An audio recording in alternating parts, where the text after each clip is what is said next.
Hello everyone, welcome back to another Warhammer 40k Battle Report 8th edition. This time we have 1500 points for the Necrons going against a new army, the studio army that's been slowly getting built up. There are going to be some unpainted miniatures, apologies in advance for that.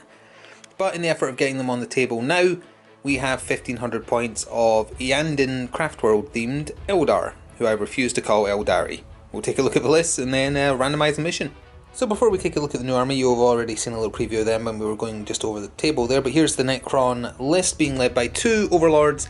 The left one is the actual warlord with the Septennial Weave, I think, is that what yeah, Septennial Weave for +1 toughness and wounds. They both have resurrection orbs, and his warlord trait, I cannot remember offhand, we'll mention it at deployment. We've got 5 Lich Guard with the sword and board setup. We have 5 Immortals with Tesla. We have Monolith Stock, because you can't change anything about it anyway. 5 Death Marks, Shark Stalker with the Tesla, we have a Doomsday Ark, unpainted just so that the other army feels at home, Annihilation Barge with the Tesla, 5 more Immortals, Tesla, and then, because of points, 12 Warriors on the dot. And that's it. That's quite a lot of models, especially compared to the list we're about to go over. And so with a very low model count, here we have the Eldar list, Iyanden Craftworld. Forgot to mention it's a battalion that the Necrons are running. This is a Vanguard detachment and a Super Heavy Auxiliary detachment. So the Super Heavy is obvious. It's a Wraith Knight just to cut down on the number of models that would be unpainted if he wasn't here taking up a big sink of the points. With the 2 giant Wraith Cannons, 2 Sun Cannons, I think it is. Star Cannons, sorry. Apologies in advance for any names wrong. It's just getting used to the new army. So other than that, in the Vanguard, it's being led by a Spirit Seer. He has Spite? Well, he's probably spiteful towards the Necrons, more so the Tyranids most likely, but he has Smite and Quicken Restrain. Then for troops, we have 5 Wraith Guard with their cannons, 5 Wraith Guard, we have 5 Wraith Blades with the shield and axes. They'll be in a Wave Serpent with the Spirit Seer probably, and the Wave Serpent has Star Engine, so it goes 2d6 when it advances. 2 Wraith Lords with Shuriken Cannons, Shuriken Catapults, and the Ghost Glaives, and that's it. It's like, what, 21 models? Something like that. In terms of Clanworld attribute, Craftworld, sorry, they've got the Iyanden one, obviously, which means they can never lose more than a single model from a failed morale test, and anything that has wound brackets always counts itself as being double what its current wounds are, which is kind of relevant for that. Warlord trait is the Iyanden one as well, which is just related to denial psychic powers, so it's not really relevant here. Oh, and the Necron one is just the Sotic one as well. So I think that covers everything, I believe. No, War Gear. The Spirit Seer has the Iyanden one. It's called like the Sidrome of Iyanden or something weird like that. Once per game it can superpower a construct unit within a certain distance. Makes them have double their attacks, which is why he's going with them.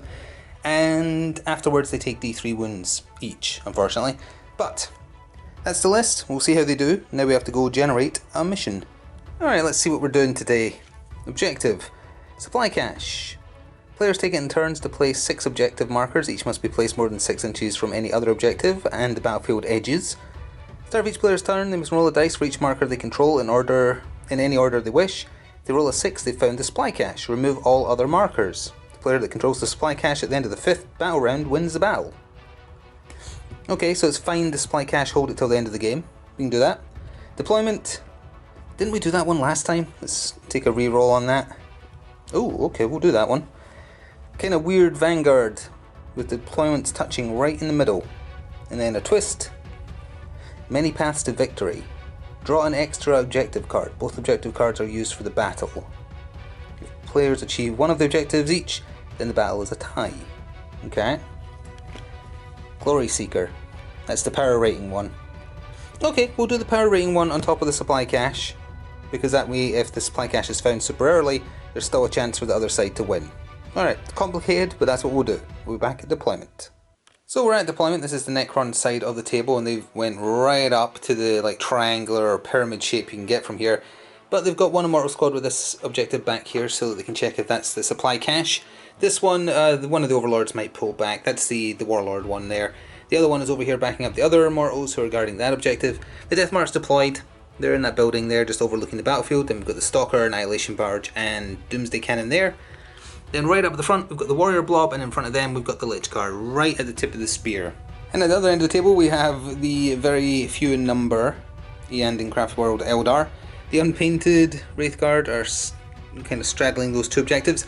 The Wraith Knight is in hiding here. Then we have the two Wraith Lords, the other Wraith Guard, so many Wraith words, I'm going to confuse them, probably already have honestly. Then the Wraith Blades and the Spirit Seer are in the Wave Serpent right on the edge of the board there. So the Necrons will be going first, unless the Eldar steal the initiative, which they do want to. Oh, the Monolith is off the table to come in later as well. So, that would be a no, so it's Necrons turn 1.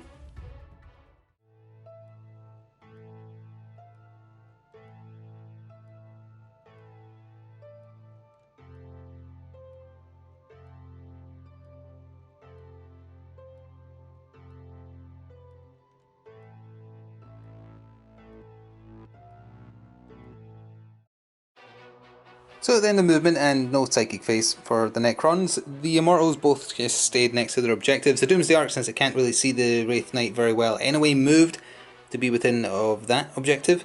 Still probably going to fire because it can be visible through the windows, it's definitely getting a cover save because it's more than 50% obscured. The Death Marks were boosted by My Will Be Done. The Stalker and the Annihilation Barge have shifted up here. The Lich Guard advanced, the Necrons moved up behind, and the Overlord there advanced as well. So, we'll be back after the shooting phase, see how much damage was done. So at the proper end of Necrons turn 1, basically all the vehicles shot at their maximum ranges more or less. The Treyarch Stalker shot its twin Tesla Destructor into these Wraith Guard at the back there, killed one, so now they're not on that objective, just barely. Not enough to force them to take a morale though, but did d6 damage, they've got 3 wounds each, did 5 wounds, so he's gone. The Annihilation Barge and the Doomsday Ark, using its lesser profile because it moved, shot at the Wraith Knight, who managed to get some wounds. He has a massive 21 left, he started on 24. But that's all the damage they were able to do. A lot of things were out of range, the Death Marks aren't quite in range to do anything, and the Immortals are obviously at the back there trying to guard the objectives to see if they're the priority one. So we're going to go over to the Eldar first turn now. A quick addendum about the warriors. The ones that could see round the side of the building shoot the Wraith Lord there attempted to and did no damage. So the end of movement for the first Eldar turn. Star engines were used for 2d6 on an advance. It was a 2 and a 1, so it didn't get particularly far, but it's up there. It can still shoot its assault weapons at -1 to hit. Didn't let out the cargo this turn yet. This Wraith Guard unit has stretched itself so it's within range to check that objective at the end of the turn, but also potentially maybe shoot the Lich Guard with the front 2. The weapons don't have long range. 2 Wraith Lords have moved up to engage the centre. The Wraith Knight just kind of shuffled out a little bit. He's got good range, so he'll be able to pick his choice of targets. And then this Wraith Guard unit over here consolidated onto this objective to check it at the end of the turn. We'll be back after some shooting. So at the end of Eldar turn 1, the 2 Wraith Guard who were close enough shot into the Lich Guard and killed one of them. Also apologies for a car alarm going off in the background. The 2 Wraith Lords also shot everything, their shuriken cannons, shuriken catapults into the Lich Guard and killed only one more. Nope, as my dog barks at the car alarm I mentioned. The Wraith Knight fired his big strength 16 cannons at the Doomsday Ark, which was a mistake because on the damage rolls, which are d6, got a 665, and quantum shielding means if you roll under that you take nothing. So the Doomsday Ark took nothing. The Sun Cannons, or Star Cannons, I keep forgetting, they shot at the Annihilation Barge and did not do well on their damage rolls, and it was also just d3 damage as opposed to d6. So the Annihilation Barge is on 4 wounds left. I think that means it took 2 or 4. I can't remember if it started on 8 or 6. I think it started on 6. The Wave Serpent also shot into the Lich Guard to no effect. So not a super good turn. It would have insta-killed the Doomsday Ark if it wasn't for quantum shielding. And after the assault phase to end the turn proper, both the Wraith Lords charged into the Lich Guard. They managed to take out an additional, only one, thanks to the 4+ invulnerable protecting them with their dispersion shields, it's called. In return though, the Lich Guard were unable to do anything back to the Wraith Lords, so that's the combat ongoing. Okay, now we'll go to the end of a turn and see what's happening with the objectives. So as we go into Necrons turn 2, we've done the reanimation protocols already and none of the Lich Guard got back up.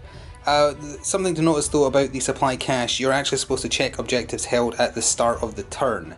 So in the Necron turn it should have been checking the objectives they started deployed next to before checking the Eldar ones. And this one is fake, this one was fake, The one over there, that was a 6. That is now the supply cache objective. The Necrons are holding it. That means all of the Eldar ones are gone. And holding that one results in a victory at the end of the game. Although also there's a chance to make it a draw if the combat related power level 1 works out in the favour of the enemy. Or the opposing team, I guess, is the way to say it. So, let's go on to Necrons Turn 2, see what happens.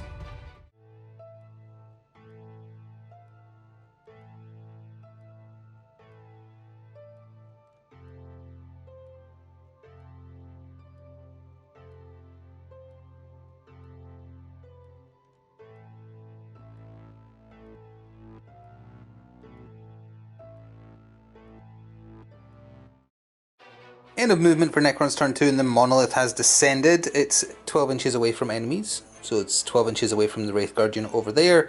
The Lich Guard fell back from combat to allow everything to shoot at the Wraith Lords.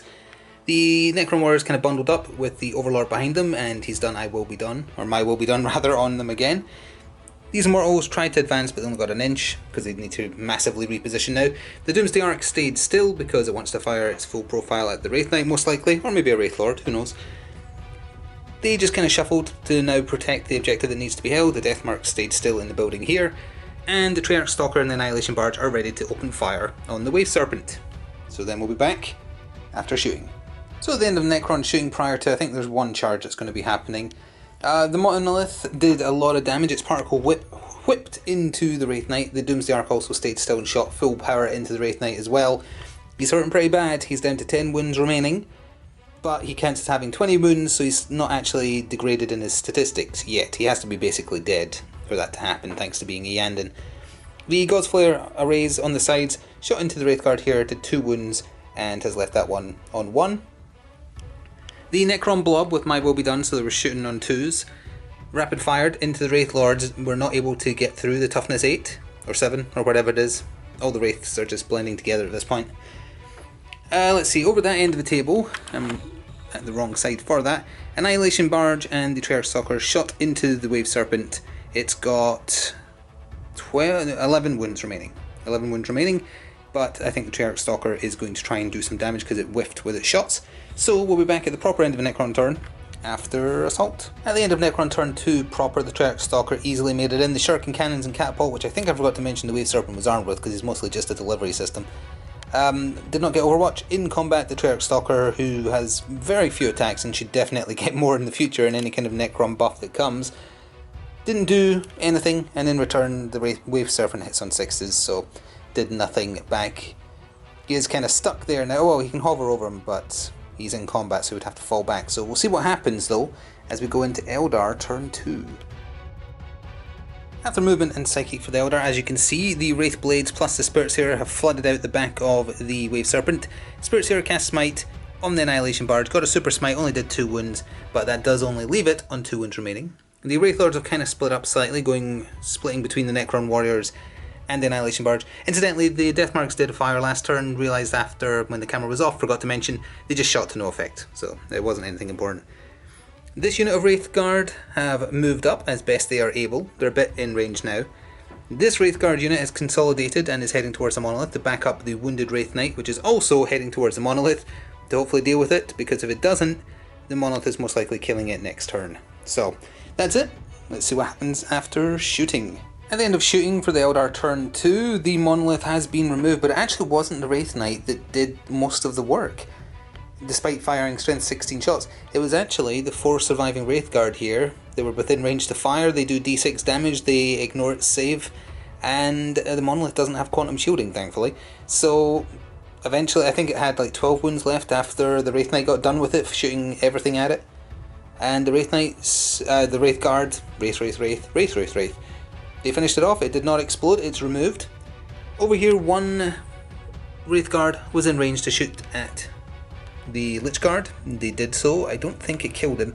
Both Wraith Lords split their shots so that the cannons fired into the Lich Guard to try and finish them off, and the Shuriken Catapults, or whatever the other Shuriken weapon is they have, shot into the Necron Warriors. As you can see, one Lich Guard dead, the survivor is on 1 wound annoyingly, so they could come back, and 3 warriors went down over there. So all that's left now is the ongoing combat with the Wave Serpent. There's going to be a charge from the Wraith Blades, and the Wraith Lords. It's going to be a busy assault phase, and we'll be back right after it's done. So at the proper end of Eldar Turn 2, this Wraith Lord managed to fail his very short charge. He rolled 4, he needed 5. This Wraith Lord made it into the back of the Annihilation Barge. The Spirit Seer also joined in just because, and the Wraith Blades charged successfully into the Triarch Stalker. They have +1 attack on the charge. The relic that could have given them another attack was not used because it didn't seem like it was worth it, although in hindsight perhaps should have. The Annihilation Barge only took a wound or 2 and is down to 1 remaining. The Triarch Stalker took half his wounds, so he is bracketed in his middle bracket. He's got 5 wounds remaining, and he managed to do a wound to one of the Wraith Blades, so it's down to 2 wounds remaining. So, as we go into Necrons Turn 3, we'll do reanimation protocols first, and see how many come back. It's a shame the Lich Guard didn't get finished off. And after the reanimation protocol rolls, 1 Lich Guard got back up out of all of them that have been dead so far, which was lucky for the Eldar. Over here, not so much. All 3 warriors managed to get back up, and that was out without using the Resurrection Orb, because there wasn't enough dead to warrant using it, so they're back to full strength.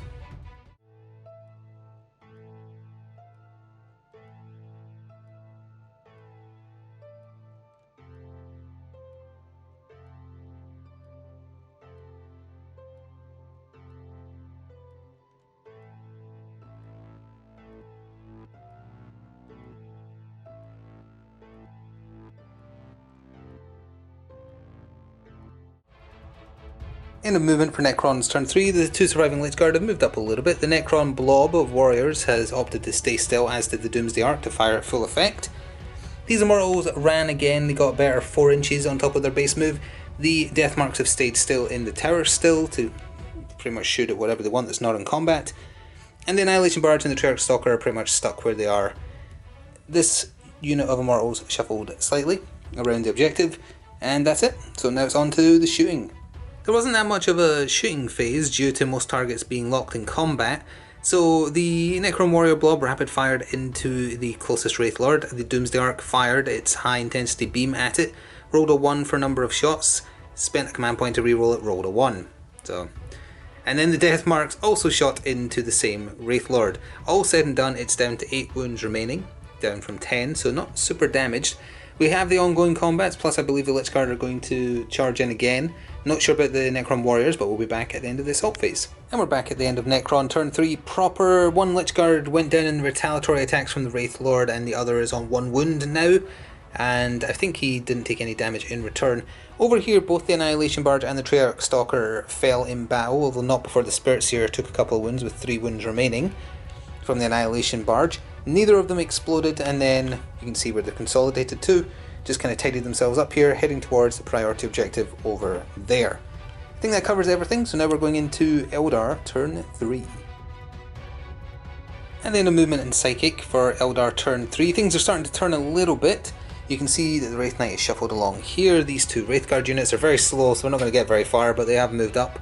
The Wraith Lord here is now free, but not in the movement phase. In the Psychic phase, the Spirit Seer cast Smite. It was the closest target. The Lich Guard got annihilated by that. This Wraith Lord is heading towards the Doomsday Ark. The Wave Serpent has come over here kind of to get in the way of the Spirit Seer, so the Death Marks couldn't just shoot him with line of sight. Although maybe they can shoot through, I'm not sure. Either way, that's all, other than the Wraith Blades over there in the corner, just moving towards the priority objective. They'll probably attempt to charge, but it is quite a long one. And we'll be back after shooting. At the end of shooting for the Eldar, you can see that they've basically consolidated all their fire onto the Necron Warriors and were unable to kill them. The Wraith Knight whiffed horrifically. Only the front 3 of these Wraith Guard could shoot, but everything from this Wraith Lord went into them as well. When it wasn't enough, the Wave Serpent fired. It wasn't enough. This was going to shoot at the Doomsday Ark, but because it wasn't enough, he shot at the Warriors, and all said and done, there is 2 remaining, which will probably get wiped out in the assault phase.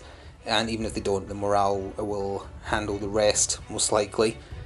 So now we are on to the assault phase. The Wraith Lord's probably going to charge the Doomsday Ark, and then these are going to try a bit of a cheeky charge around the side there into the Immortals to start working on that priority objective. So one fairly effective assault phase later. The Necron Warriors have been wiped out. The Wraith Lord couldn't really consolidate without getting too close to the Overlord, and that wouldn't be allowed.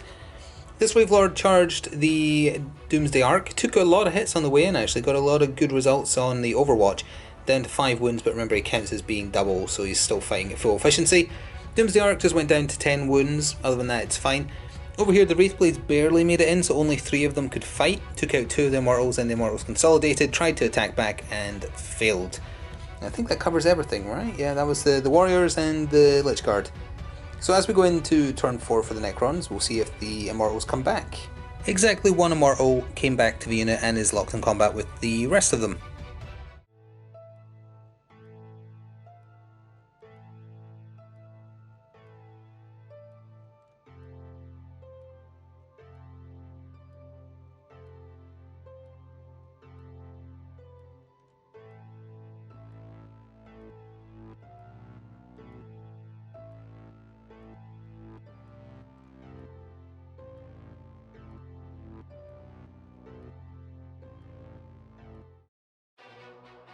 So this is probably going to be a quick one as the penultimate turn for the Necrons, movement phase anyway, finishes.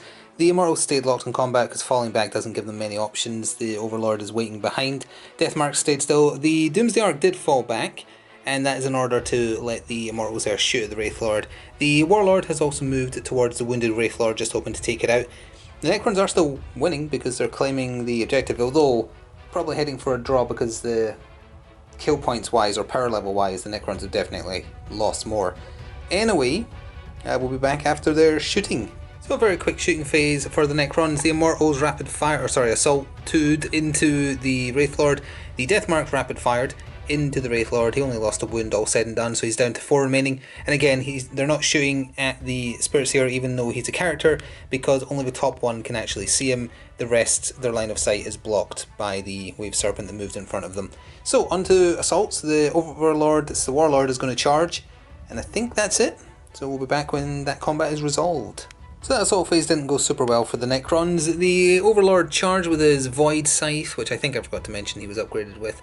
It's the one where it's -1 to hit, but it does a lot of damage. He wasn't quite able to finish off the Wraithlord, left it on 1 wound. The Wraithlord retaliated and did 3 wounds to him, leaving him on 3. Normally he has 5, but remember he has the Septimial Weave, which gave him a bonus 1, and buffed his toughness by 1 as well. Over here, the Immortals could do nothing to the Wraithblades. The Wraithblades have wiped them out, so they are done, and once these corpses are removed, they'll be 3 inches forwards, just outside of the 1 inch of the Overlord, as is the rules. And that takes us into the penultimate turn for the Eldar. So pretty much everything in the Eldar army has moved up, with the exception of the Spirit Seer, who just stayed behind the slightly shuffled Wave Serpent in the Psyche phase, cast Smite. The only thing in range was the Deathmarks, killed one of them. Over here, this Wraithlord stayed in combat, this one moved up, the Wraith Knight moved up, and then over here the Wraithblades are staying just outside of 1 inch of this Overlord, and they're going to charge him once it comes to the assault. But first we have to get the shooting out of the way. And at the end of shooting, not much to talk about here, but the Wraith Knight shot into the Doomsday Ark did well enough, because the thing with quantum shielding is you don't want to do too well. Got it down to 5 wounds remaining. The Wraithlord that isn't in combat shot into the Immortals, killed 3 of them. The Wave Serpent shot into the Deathmarks, did 1 wound to one of them that's tucked away in there. So now for charges, that Wraithlord is going to charge the Immortals to try and finish them off, and the Wraithblades are trying to finish off the Overlord here. If they succeed, that will probably be game, because the Eldar will win on both counts, but let's come back in a second and see. So at the end of Eldar turn 4, it's a bit of a mixed bag. This Wraithlord fell to the Overlord. This Wraithlord did successfully kill the Immortals, and more importantly, the Wraithblades, again, they made their charge. They get +1 attack on the charge. They did 6 wounds to the 5 wound Overlord. He is dead, and then they consolidated to surround the objective. So the Necrons, with just the Deathmarks and the Doomsday Ark left, there's no way they're winning this, so we're going to call the game there early, but we'll talk more about that in a second. So as a reminder, here's the 2 objectives that were in play, thanks to the twist that makes a second objective be available. Supply cache was the main one, and obviously the objective was held by the Necrons, and when that happened, I honestly thought that was it for the Eldar right there, because they only had 1 unit that could shoot up the board. Everything else is pretty slow. It helps that the deployment we got meant that the deployment zones were touching, barely, so I think that made a difference. The other objective was the kill points, or rather the power rating of every unit successfully fully wiped out. And given that the Eldar only lost, what did they lose? A Wraithlord right at the end, and 1 Wraith Guard. Kind of amazed. I honestly thought the Necrons were going to win this so easily that it wouldn't have been able to be posted. Because I didn't want the first showing of the Iyanden Eldar to be embarrassingly bad.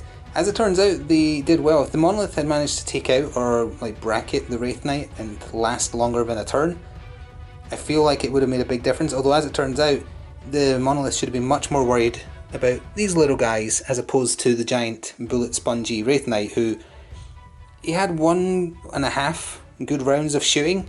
He never got into melee, so really he was just a big bullet sponge, which is good. He's a massive, literal massive distraction when he just let the Wraith Guard sneak up. That's the downside to the Iyanden focused Eldar lists. It's Wraith everything, and they all have incredibly similar names. Anyway, that is going to do it for this time. The Eldar are going to get another showing against someone else next time.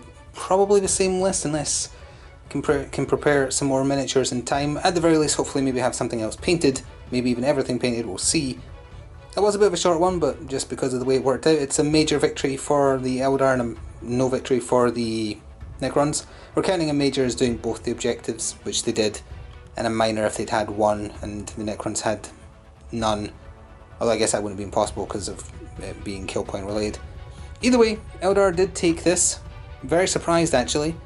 Sturdier than I thought, but we'll see in the future how they do against a different list, different army, same time, same place. Thank you for watching. Subscribe if you would like to see more, and we'll see you next time. Ta-ta for now.